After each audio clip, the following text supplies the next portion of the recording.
This is Off the Hook with Rex Hunt and Lee Rayner. Thank you, Jared. And as I said, right throughout since 7 o'clock around Australia, this is probably the most important segment that I've done in 31 years on Australian radio in fishing.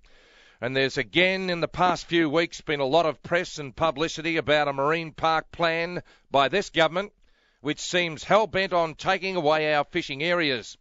And in the past, there have been many protests about such moves, but because of the factions and diversity of the groups, there's not been a significant push to stand up for anglers' rights to bring any attention on those protests. Well, this will now all change. Keep Australia Fishing is a national body and advocacy organisation that represents Australia's 5 million anglers. And finally, folks, ordinary people, us, the normal angler, is being represented in Canberra. The Keep Australia Fishing Group intends to fight against politically motivated campaigns that involve an anti-fishing message, as well as highlighting environmental issues that may threaten our waterways and fish stocks. The Keep Australia Fishing launch has been highlighted by a full-page advertisement in today's Australian newspaper. Go out, buy it, cut it out, and hang it up at your work. Or hang it up at your place next door to your fishing rods and show your kid. Because this is how serious this is. And today, we're officially launching Keep Australia Fishing on our program Off the Hook. Now, folks, recreational fishing is the lifeblood of many regional communities. As well as being a great lifestyle activity that can involve the entire family unit, fishing brings in a huge financial economic benefit to this country. It's now time to stand up. And I mean that. We have to stand up and fight for our right to go fishing in our land. Any anti-fishing campaign must be met head-on and go bang. Because if we don't all stand up now as one and fight, there may not be anything left in the future for our kids and their kids. And joining me today is Bruce Alvey, a famous Australian fishing name, by the way. He's chairman of the Australian Fishing Tackle Trade Association. And also joining us right around the country is Allan Hansard, the CEO of the Australian Fishing Tackle Association. And the Australian Fishing Tackle Association is a magnificent supporter of the Keep Australia Fishing campaign.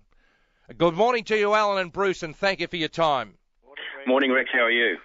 Really good and fired up. And Bruce Alvey, the chairman of AFTA, I don't think I was overreacting in my editorial introduction to Allan and yourself by saying this is probably the biggest thing to happen in recreational fishing in relation to people saying enough's enough and, hey, don't lock us out and don't not involve us in any decisions. Yeah, no, that's right, Rex. It's often overlooked as the amount of money that recreational fishing adds to the economy, which is something like $15 billion, because it's not just the act of going fish, buying your fishing tackle's the cheapest bit. It's when people buy their boats, cars, go on travels, go for trips, and especially the ones we're talking about, which all involve boats to go fishing in the outdoor areas. And guys invest a lot of money in this, and we're very upset that they're having their right to go and fish in those areas, and they responsibly fish. That's been taken away from them, and without any science to back it up to say that it's a threat to the fishery. And that's the biggest bone of contention. There's no science. This has just been done on a whim, and we totally disagree with it. And Allan Hansard is the CEO of the Australian Fishing Tackle Trade Association, and you've got some damning figures, when I say damning, of the dollar value to the Australian economy of recreational fishing, and there's actually over 5 million people who fish at least once a year. Allan, that's a lot of votes. That is a lot of votes, Rex, and I think you really nailed it when you were giving us a little bit of an introduction, because through Keep Australia Fishing, we can actually mobilise those 5 million voters, 5 million recreational fishers, and focus them towards this campaign to get the outcome we need. I think that's the difference that we haven't had before. And Bruce Alvey, chairman of Australian Fishing Tackle Association, one thing that really gets up my goat is that the inference is that recreational fishing is doing damage to these areas they want to close up. That couldn't be more from the truth, because What sort of damage can a 12-foot tinny do at a bloke and his kid hand-lining and getting a few fish and a dirty great big trawler goes in there? It's really, to my mind, it's very, very close, if not discrimination. Yeah, no. Rex, Australia can be proud that we've got some of the best fishing regulations in the world. So that's why we have such good fisheries. And then to come on top of it and say, well, we're going to lock up all these other areas and lock out recreational fishing. As you say, they have an absolute minimum impact, and yet they increase the jobs and the economy to so many coastal areas around Australia. It's not funny. So we've got to get a balance right. That, as you say, trawlers, big long lines and so forth, they need to be managed as well. And we're not talking about them in our areas. We're just talking about, as you said, small tinnies and just recreational-sized fishing boats. And those guys all have to fish to the rules.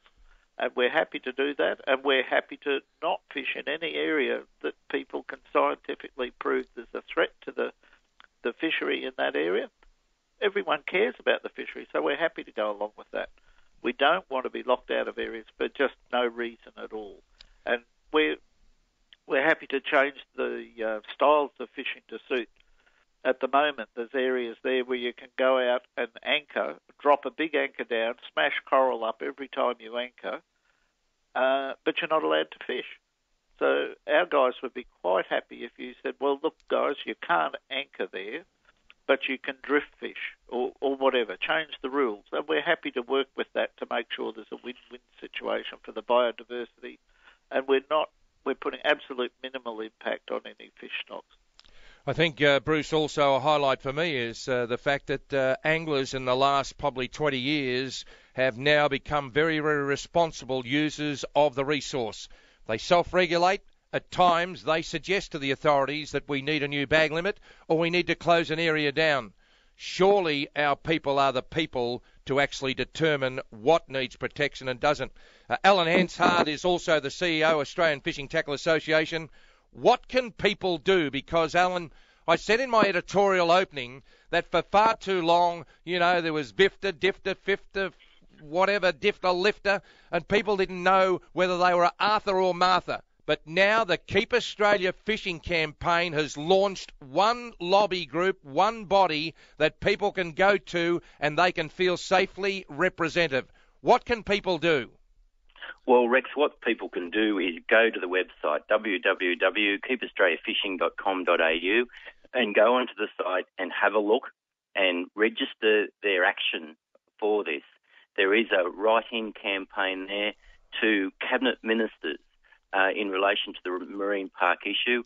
So you can go in there and you can register your issue there with Cabinet Ministers directly, and that will go to Minister Tony Burke and his Cabinet Ministers, and it will tell them directly why we want this issue changed for recreational fishers. It says, don't lock us out, give us that scientific reason that we're excluded from these areas, so they get the very, very clear message from us that we do not like what they are doing for recreational fishing. And before I get back to the chairman, Bruce Alvey, on Off the Hook, we're right around Australia, and thank you very much for joining us. Listen to this because this is most important. For those people that don't know, and I can tell you now, Allan, a lot of people do know, there was a groundbreaking breakfast, a parliamentary breakfast, which just doesn't happen. The organisation was great back in March, but I believe the attendance from the politicians in Canberra was one of the biggest attendances to any breakfast in the history of their breakfasts, and you might like to tell our people around the nation exactly what happened and why this was such an important move towards what we're talking about today. Well, Rex, that's exactly right. We heard stories that it was the biggest breakfast in over 20 years that any politician had actually seen in Parliament House. We thought this might be a small gathering to begin with. It absolutely blew our expectations. We had a room that would have seated 70 maximum. We ended up with 90 people there, Rex, and a lot of those were politicians, a lot of those were concerned recreational fishers, and we had to turn people away at the door in the morning, Rex, because we just didn't have the room for them. Now, to me, that indicated that recreational fishing is a key issue for politicians and is a key issue for the community out there. And the message there was loud and clear that the rights of recreational fishers must be maintained and enhanced for the future, because there's some significant benefits in doing so for the community and our economy going forward. Allan Hansard, CEO, Australian Fishing Tackle Trade Association, joined by the chairman of AFTA, Bruce Alvey. And Bruce, just following on from what Allan said, for you and I who have been in the trade a long time, the name Alvey has been here since Australia's been here, but for you and I to sit back with the rest of the people and see people from all over Australia pay their own way and come to Canberra to try and get some common ground. There was more than some common ground. It was a big island with a lot of people saying, yep, it's time to do something. And I think this is the pinnacle this morning that people have just said, well, for the betterment of fishing, let's all get together. It's a fantastic initiative. Yeah. No, it was terrific to see the support from the politicians and the, as you say, everyday representatives of angling groups and just ordinary anglers that came along to express their concerns at that breakfast. And as Alan's been saying, we've now got the website, we've now got a well-organised machine to help the everyday anglers of Australia get their thoughts through, because that's the only way we'll change the government's mind. If we get enough people telling them they're wrong, certainly they must have a relook at how they've set up their rules. And we're not against marine parks. All fishermen want to see a healthy ocean with healthy fish stocks in it. But what we object to is being locked out of areas willy-nilly and no fishing for no real reason. And like we said before, if there's science to back it up, we'll back it up, but not just for political reasons. Bruce Alvey joins us, chairman of AFTA, and now back to you, Allan Hansard. There is no doubt that the parliamentary people will take, you've been in this area long enough to know that they will be very, very aware of this full-page advertisement in today's Australian, and they will be more than aware of this broadcast throughout Australia this morning, and I'm pretty confident they'll certainly know we're here and they'll take a bit of notice. Yes, Rex, that's exactly right. The federal politicians will be taking notice of this, because we're getting very close to that 60-day period where they'll be asking for submissions for the marine park planning process. So they'll be asking for our views about this, and that's why launching Keep Australia Fishing is very important now, because we now have a mechanism for the recreational fisher to put their views in about the plans directly into that process. But there is a broader message here too, Rex, and that's to all governments. This is to all governments. Don't lock us out, whether you're at the federal level or at the state level or even the local government level. Don't lock recreational fishers out of marine parks unless you've got the science to tell us why we shouldn't be there. And that is a message that we have not put before to governments in the way we are doing now, and I think that's, as I said, there's a difference about now. I think also, Bruce Alvey, we don't have any problem about areas being closed if what Allan says is correct, that there is scientific evidence that it needs protection. And we've got plenty of areas that have been closed to fishing. And, one of those areas in northern Queensland has come back as one of the great marine parks where people can still go and fish and that sort of thing. But I just think it is time for us to take control of our own resource. The netting has been finished in Western Port for quite some time, and the fishing is at its best on record. And we don't have any problem about locking areas up, but it's got to be a reason. And you just can't say, this is a good idea, it sounds very good. Because I think you may agree with me, you may not, but fishermen are the biggest conservationists. But as I said yesterday on a radio interview up north, we're not preservationists. The fact is there is a subtle difference, and a conservationist can still look after his environment and still enjoy the resource. Yeah. And Rex, I think, and I know you played a big part in helping what happened in Port Phillip Bay, and I mean that's a classic example of how you can change a fishery that was with the scallop dredging many years ago, sort of just about wiped out the fisheries down there, and what it's come back to now, we hear nothing but glowing reports out of for the snapper fishing around Port Phillip Bay. But I was talking to somebody in Western Australia yesterday, and again, an example of the local government over there, state government, is talking about adding in complementary areas to the closures that the federal government's talking about already. And that's the sort of thing we don't want to happen. It's just easy to say, oh, well, they've done that, we'll add a bit here. And that'll bring it right back into the coastal area, and people won't even be able to fish off the beach then, because the state government decides to match what the federal government's done. So, it's all closures for the wrong reasons. If there's no reason for a closure, what's wrong with a kid standing on the beach with his grandpa throwing a line in? Absolutely nothing. They're not going to damage anything, and that's just criminal to do. Just going to do what exactly is Australian. Well, we thank Allan Hansard and Bruce Alvey, and I just wanted to say to you two guys, particularly you, Allan, you might just explain at this stage that the Australian Fishing Tackle Trade Association is just that, represents the trade and in 5 million customers right across Australia.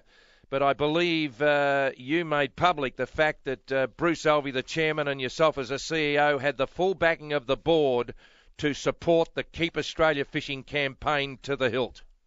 That's right, Rex. We do. We think so seriously about this that we're backing Keep Australia Fishing because we see the benefit in being able to get the voices of all the recreational fishers right around Australia together and focus it towards governments who really need to hear this message. Because I'll say this to you, Rex, this marine park issue, we've heard a lot from the environmental groups about it. We've heard a lot from the commercial fishers about it. But what we haven't heard loud and clearly is the voice of the largest stakeholder in this, and that's the recreational fisher, the 5 million Australians. That voice has been heard right now across Australia, and they'll be aware of it. They'll be aware of the full-page ad in the Australian. To Bruce Alvey, the chairman of the Australian Fishing Tackle Association, and to Allan Hansard, the CEO of the Australian Fishing Tackle Association, thank you very much for your time this morning. And don't forget, keepaustraliafishing.com.au.